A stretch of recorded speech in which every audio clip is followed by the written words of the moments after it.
Morning న్యూస్లో ముందుగా వెలుగు దినపత్రికలో ఉన్నటువంటి వార్తలను చూద్దాం. రైట్గా తెలంగాణ కాంగ్రెస్ ఇన్ఛార్జిగా మీనాక్షి నటరాజన్. పలు రాష్ట్రాల కొత్త ఇన్ఛార్జీలను ప్రకటించిన పార్టీ హైకమాండ్. మధ్యప్రదేశ్కు చెందిన మీనాక్షికి రాష్ట్రంతో ప్రత్యేక అనుబంధం. 2022లో భూదాన్ పోచంపల్లిలో పర్యటన. కాంగ్రెస్ తెలంగాణ కొత్త ఇన్ఛార్జిగా సీనియర్ నేత మీనాక్షి నటరాజన్ పార్టీ హైకమాండ్ నియమించింది. ప్రస్తుత ఇన్ఛార్జ్ దీపాదాస్ మున్షి స్థానంలో మీనాక్షి బాధ్యతలు చేపట్టనున్నారు. ఏఐసిసి ప్రెసిడెంట్ మల్లికార్జున ఖర్గే శుక్రవారం రాత్రి 9 రాష్ట్రాల కొత్త ఇన్ఛార్జీలను నియమించారు. ఈ మేరకు party general secretary KC Venugopal ఒక ప్రకటన రిలీజ్ చేశారు. జార్ఖండ్ రాష్ట్ర ఇన్ఛార్జిగా కే రాజుకు బాధ్యతలు అప్పగించింది. త్వరలో ఎన్నికలు జరగనున్న బీహార్ రాష్ట్ర ఇన్ఛార్జిగా పార్టీ సీనియర్ నేత కృష్ణ ఆలవార్ను నియమించారు. హిమాచల్ ప్రదేశ్, చండీగఢ్ బాధ్యతలు రజనీ పాటిల్కు అప్పగించారంటూ మీనాక్షి నటరాజన్ ఎంత సాధారణమైన వ్యక్తి అంటే చాలా సాధారణమైనటువంటి వ్యక్తి. ఈ ఆ చెవులకున్న కమ్మలు కూడా అవి రోల్డ్ గోల్డే అనుకుంటున్నాను నేను. ఓ చిన్న ఫోను, దానికి వాట్సాప్ కూడా ఉండదు. చాలా సాధారణ జీవితం. Committed for Rahul Gandhi and Congress party Congress పార్టీకి ఆమె వీర విధేయురాలు మీనాక్షి నటరాజన్ గారు. నేను ఒకరోజు నా ఎక్స్పీరియన్స్ చెప్తాను. ఒకరోజు మేము దుబ్బాకలో ఎన్నికల ప్రచారానికి పోయినటువంటి సందర్భంలో ఆమె అక్కడ ఇన్ఛార్జిగా ఉండే నేను, ఆ తర్వాత మన చెరుకు ముత్యం రెడ్డి అన్న కొడుకు శ్రీనివాసరెడ్డి, మేమందరం ఉన్నాం. మీనాక్షి నటరాజన్ గారు ఉండే అక్కడ. ఆమె నేను ప్రసంగిస్తున్నంతసేపు ఆమె నన్ను చూసి ఆశ్చర్యపోతూ ఉంది, ఎవరు ఈయన అని. ఆ తర్వాత మళ్ళీ దీపాదాస్ మున్షి గారు నాకు పరిచయం చేసినారు. సరే, అట్లా జరిగింది. ఆమె ఎంత కమిటెడ్గా ఉందంటే కాంగ్రెస్ పార్టీ పట్ల, ఒక్క ఓటర్ కనిపిస్తే ఆ ఓటర్ దగ్గర పోయి కన్విన్స్ చేస్తుంది ఆమె. కాంగ్రెస్ పార్టీ గొప్పతనాన్ని కన్విన్స్ చేస్తూ ఉంది ఆమె.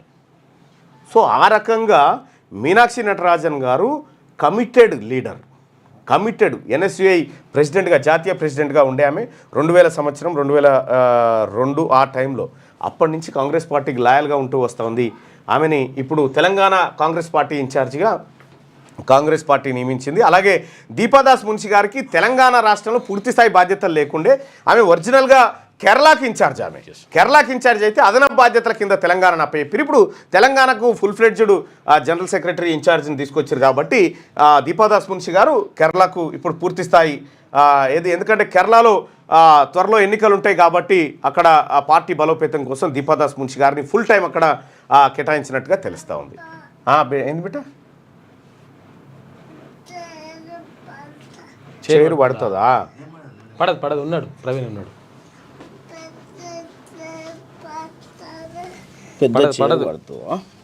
రాదు బిట్ట, ఇంటికి పోతావు అంకుల్ అంటే బా ప్లీజ్ అమ్మా. అందరికి నమస్తే బిట్ట. ఒకసారి అందరు స్కూల్కి పోవాలని చెప్పు. స్కూల్కి వెళ్ళండి అని చెప్పు. అందరు స్కూల్కి వెళ్ళండి.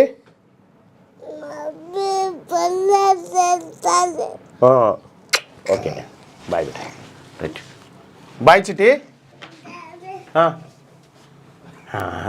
అంకుల్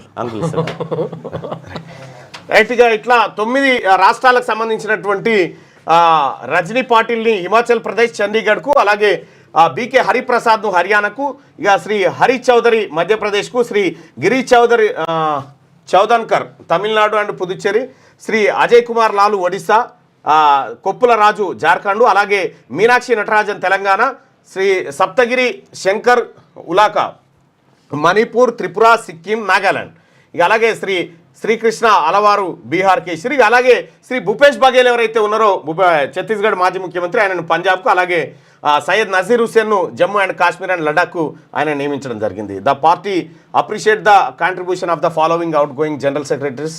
ఇక దీపిక వీళ్ళందరూ కూడా చాలా బాగా పనిచేసిరని చెప్పి పార్టీ అప్రిషియేట్ చేసింది. ఇది కాంగ్రెస్ ఏఐసిసి రిలీజ్ చేసినటువంటి జాబితా. రైట్, ఇక మీనాక్షి నటరాజన్ గారి వర్క్ విధానం ఎట్లుంటుందో మీరు చూడరు, ఆశ్చర్యపోతారు. అంత పర్ఫెక్ట్ ఉండదు. నువ్వు ఎన్ని చెప్పు, ఆమె పార్టీ యాంగిల్ తప్ప ఇంకొకటి చేయదు. ఇక ఏమీ ఉండదు ఆమెకి. 1-2 చీరలు ఉంటట్టునే ఆ బ్యాగ్లో, గంతే, అవి పట్టుకొని తిరుగుతూ ఉంటాయి. బాగా సింపుల్, చాలా సింప్లిసిటీ. 119 మందితో రెండో బ్యాచ్ అక్రమ వలసదారులతో కూడిన రెండో విమానం అమెరికా నుంచి ఇండియాకు బయలుదేరింది. ఈ విమానంలో 119 మంది ఉన్నట్లు సమాచారం. శనివారం రాత్రి 10 గంటల కల్లా ఈ స్పెషల్ ప్లేన్ పంజాబ్లోని అమృత్సర్ ఎయిర్పోర్ట్లో ల్యాండ్ కానుంది. గట్టిగా ఎక్కువ అమృత్సర్లోనే దించుతా ఉన్నారు, ఎందుకంటే అది పంజాబ్ పంజాబ్ ఎక్కువ పోయినట్ట. పంజాబ్, గుజరాత్, హర్యానా వీళ్ళే ఎక్కువ అక్రమంగా పోయినరు అమెరికాకు. వీళ్ళు పడవలలో పోయినట. చాలా మందిని మళ్ళీ వాపస్ తీసుకొస్తా ఉన్నారు అక్కడి నుంచి. అయితే అక్రమంగా పోతే వాళ్ళ వీసా లేకపోతే వాళ్ళు ఒప్పుకోరు. వీసా ఉన్నా కూడా అది తాత్కాలికమైన వీసాలు ఉంటే అక్కడ ఉండిపోతారు. మోదీ బీసీ కాదు, legally converted BC. CM Revanth Reddy కేంద్రానికి దమ్ముంటే దేశమంతా కులగణన చేపట్టాలి. బీసీలను ముంచేందుకు బీజేపీ బీఆర్ఎస్ కుట్రలు, అందుకే ఇక్కడి కులగణనపై బురద జల్లుతున్నారు. కొందరు అంటున్నట్టు ఆఖరి రెడ్డి సీఎం నేనే అయినా పర్వాలేదు, ఏ త్యాగానికైనా సిద్ధమనే పకడ్బందీగా కులగణన సర్వే చేసినాం. సర్వేలో పాల్గొనని కేసీఆర్ ఫ్యామిలీని సామాజికంగా బహిష్కరణ చేయాలి. కేసీఆర్ నన్ను కొట్టుడు కాదు, బయటకు వచ్చి నిటారుగా నిలబడు. అంత కొట్టాలనుకుంటే నీ కొడుకుని నీ అల్లుని బండకేసి కొట్టు. లిక్కర్ దందాతో కేజ్రీవాల్ను ఓడించిన నీ బిడ్డను 2 కొట్టు. రాష్ట్రానికి నిధులువని మోదీపై యుద్ధం చేద్దామని పార్టీకి పిలుపు. ఇప్పటికైనా కేసీఆర్, కేటీఆర్ వివరాలు ఇవ్వాలని చెప్పి డిప్యూటీ సీఎం భట్టి విక్రమార్క. రాష్ట్రంలో చివరి రెడ్డి సీఎం రేవంత్ రెడ్డి అని కొందరు నన్ను అంటున్నారు. నేను చివరి సీఎంను అయినా పర్వాలేదు, మా నాయకుడు రాహుల్ గాంధీ ఇచ్చిన మాటను నిలబెట్టేందుకు మేము సిద్ధం. అందుకే కులగణన చేశాం, ఇది మా నిబద్ధత. బీసీలను, ఎస్సీలను ఎందుకు తక్కువగా చూపిస్తాం? ఎక్కువ చూపించాలనుకుంటే మా కులాన్ని చూపించేవాడిని కదా. మా జాతిని 5% మాత్రమే ఎందుకు చూపిస్తాం? 20% పెంచుకోలేమా అని చెప్పి. రెడ్లు 5% లేరు సార్ తెలంగాణ రాష్ట్రంలో. వాళ్ళు ఎందుకున్నారు 5%? 5% చూపిస్తా, అక్కడనే వచ్చింది అసలు లెక్క. పంచాయతీ లేరు, అంతమంది లేనే లేరు. విషయం ఏంటంటే అసలైనటువంటి నేను సిద్ధం, ఎక్కడ చర్చకైనా నేను సిద్ధం. నా నెంబర్, నా ఆఫీస్ అయితే మీ అందరికి తెలుసు. ఎవరన్నా ఈ కులగణన నేను ఒక్కటే చెప్తున్నా సింపుల్గా, బయోమెట్రిక్ ఆధారంగా మనం 3,95,00,000 ఆధార్ కార్డులు సప్లై చేసినాం. 3,95,00,000 ఆధార్ కార్డులే సప్లై చేసినప్పుడు 3,70,00,000 మంది ఎట్లుంటారు? వేలిముద్ర లేచి చేసిండ్రు కదా, అది 2020 వరకే. ఎటబడితే అట్లా ఇచ్చేదైతే కాదుగా ఆధార్. ఒక్కొక్క 4 నెంబర్ అయితే ఆధార్ కార్డు లేనటువంటి జనాలు అనేక మంది ఉన్నారు.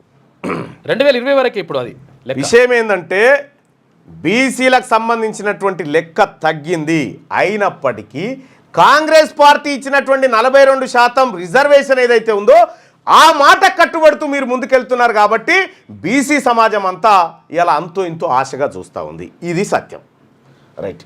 ఇక రాష్ట్రంలో చివరి రెడ్డి సీఎం రేవంత్ రెడ్డి అని కొందరు నన్ను అంటున్నారు. Yes sir, 100%. ఎందుకు చెప్తా ఉన్నామంటే ఇలా బీసీల్లో వచ్చినటువంటి చైతన్యం, వాస్తవానికి ఇలా తెలంగాణ రాష్ట్రంలో బీసీలు ఏకం కావడానికి ఇటీవలి కాలంలో మంత్రివర్గంలో కానీ పదవుల్లో కానీ అక్కడిక్కడ ఒకే సామాజిక వర్గం నుంచి పదవులు భర్తీ చేయడంతో ఆ ఇంపాక్టు అమ్మ ఇదెక్కడ కథరా అనేటువంటి ఆలోచన ఈ ప్రజల్లో మొదలైంది. సో తద్వారానే జరిగింది ఇదంతా. ప్రధాని మోడీ మనసంతా బీసీ. ఇక్కడ విషయం ఏంటంటే ప్రధానమంత్రి మోడీ బీసీ కాదు, legally converted BC. Yes, exactly అదే జరిగింది. వాస్తవం అది. ముఖ్యమంత్రి చెప్పింది కూడా వాస్తవమే. ఆయన లీగల్లీ కన్వర్టెడ్ బీసీ. 2001 వరకు మోదీ కులం గుజరాత్లో ఉన్నత వర్గాల్లో ఉండేది. ఆ రాష్ట్రానికి ముఖ్యమంత్రి అయినాక చట్టం చేసి తన కులాన్ని బీసీలో కలుపుకున్నాడని చెప్పి చెప్తా ఉన్నారు. నేను ఒక మాట చెప్తా ఉన్నా సింపుల్గా. ముఖ్యమంత్రి గారు, ఒక రాష్ట్రానికి మరో రాష్ట్రానికి చాలా వేరియేషన్ ఉంది. ఈ రాష్ట్రానికి తెలంగాణకు ఏపీకి వేరియేషన్ ఉంటుంది, ఏపీకి ఒడిశాకు, ఒడిశా నుంచి కర్ణాటక, కర్ణాటక తమిళనాడు, ఇట్లా వేరియేషన్స్ ఉంటాయి. మనం తెలుసుకోవాల్సినటువంటి విషయం ఏంటంటే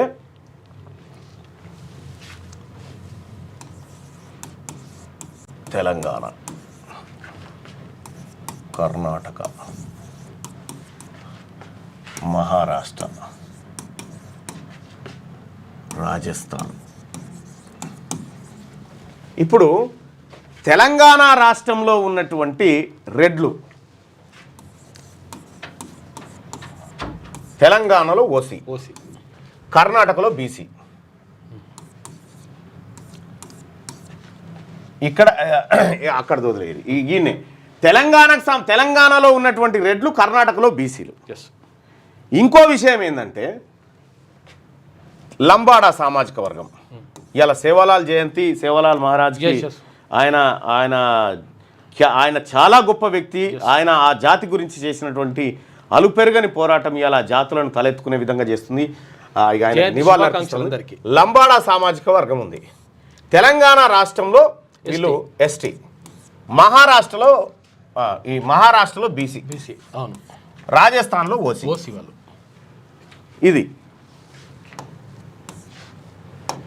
ఇది ఇక్కడ మున్నూరు కాపు సామాజిక వర్గం ఉంది. తెలంగాణ రాష్ట్రంలో బీసీ, కర్ణాటకలో బీసీ, మహారాష్ట్రలో ఎస్టీ షెడ్యూల్ ట్రైబ్స్. ఓకే, ఇక్కడ రజకులు ఉన్నారు. ఇక్కడ బీసీ, కర్ణాటకలో ఎస్సీ. ఇట్లా ఒక్కొక్క ఇది ఒక్క బీసీ కులాల పంచాయతీ మాత్రమే కాదు ఈ వాటా. ఇది అందరి పంచాయతీ.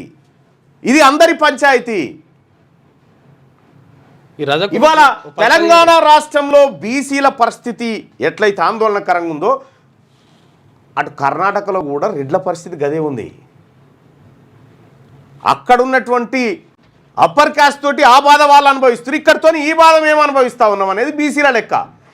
ఇక్కడ మొత్తం మీరు దేశవ్యాప్తంగా తీసుకుంటే ఇప్పుడు ఏపీ ఉంది, రజకులు 17 రాష్ట్రాలు, ఏపీలో కాపులు ఓసీకి వస్తారు, తెలంగాణలో బీసీ, కర్ణాటకలో బీసీ, మహారాష్ట్రలో ఎస్టీ వాళ్ళు షెడ్యూల్ ట్రైబ్స్ మీ.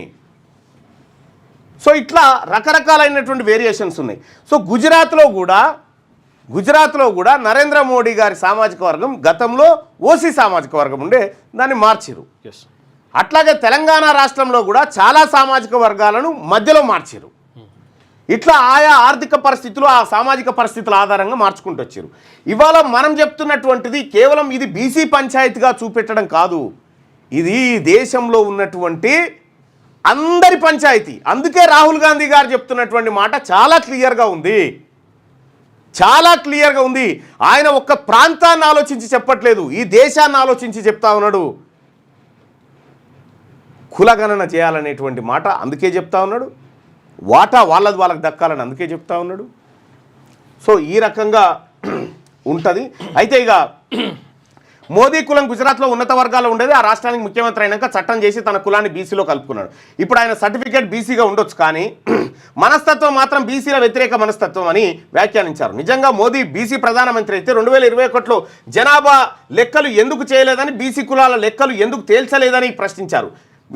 మనకు ఒక విషయం తెలవాలి, కాంగ్రెస్ పార్టీ నాయకత్వానికి కూడా ఒక విషయం తెలవాలి, ముఖ్యంగా రేవంత్ రెడ్డి గారికి.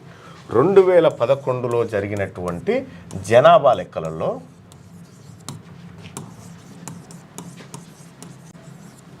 కులాన్ని కూడా సేకరించారు, కులాన్ని కూడా తీసిరు, కానీ బయట పెట్టలే. మనం చేసినటువంటి కొన్ని మిస్టేక్స్, ఇతరులు చేసినటువంటి కొన్ని మిస్టేక్స్, కేసీఆర్ చేసిన కొన్ని మిస్టేక్స్, అన్ని మిస్టేక్స్ కలిసే ఇవాళ ఈ బాధ ఏది తిలా పాపం తలా పిడికెడ్ అన్నట్టుగా అందరిది జరిగింది. దీన్ని సరిదిద్దడం కోసమే రాహుల్ గాంధీ గారు కులగణన అనేటువంటి మాట చెప్తా ఉన్నారు దేశవ్యాప్తంగా. ఆ దేశవ్యాప్తంగా చేసినటువంటి కులగణన తెలంగాణ కులగణనను అటు కర్ణాటక చేసింది, కర్ణాటక చేసింది, బీహార్ చేసింది, ఆ తర్వాత తెలంగాణ చేసింది. ఇక్కడ మనం గుర్తుపెట్టుకోవాల్సింది, కర్ణాటక చేసింది, ఆ రిపోర్ట్ ఇంకా బయటికి రాలే. రిపోర్ట్ బయటికి రాలే. ఇక్కడ మన కాంగ్రెస్ పార్టీ అధికారంలో ఉంది.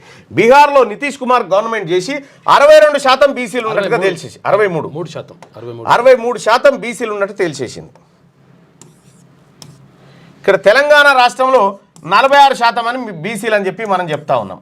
ఏది హిందూ బీసీలు, 10% ఏమో ముస్లిం బీసీలు అని చెప్పి 56% అని చెప్తా ఉన్నాం. ఇక్కడ నిజంగా మనం పారదర్శకంగా మనం పకడ్బందీగా చేసినామని చెప్పుకోవాలంటే ఏమీ లేదు. మనం చేసిన సర్వే గ్రామ పంచాయతీ కాడ పెట్టు, అంతే. ఆ ఊళ్ళో ఏం చేసినామో ఆడ పెట్టు, సింపుల్. ఎక్కువ ఏమొద్దిగా దాని మీద సెషన్ లేవు, బిషలు లేవు. కాబట్టి మిత్రులారా, 1931లో కులాల సేకరణ, కులగణన జరిగినా కూడా ఆ రిపోర్ట్ను కూడా కొంతమేరకు తొక్కిపెట్టిరు. ఈ తొక్కుడు దాంట్లో ఏ బీసీ లేడు. 95 సంవత్సరాల తర్వాత ఇప్పుడు ఇక 19న ఢిల్లీ సీఎం ప్రమాణం. ఢిల్లీలో ప్రభుత్వ ఏర్పాటుకు బీజేపీ ఏర్పాట్లు చేస్తుంది. ఈ నెల 19న లేదా 20న ముఖ్యమంత్రి ప్రమాణ స్వీకారం చేస్తారని పార్టీ వర్గాలు వెల్లడించాయి. లైక్ చేయండి.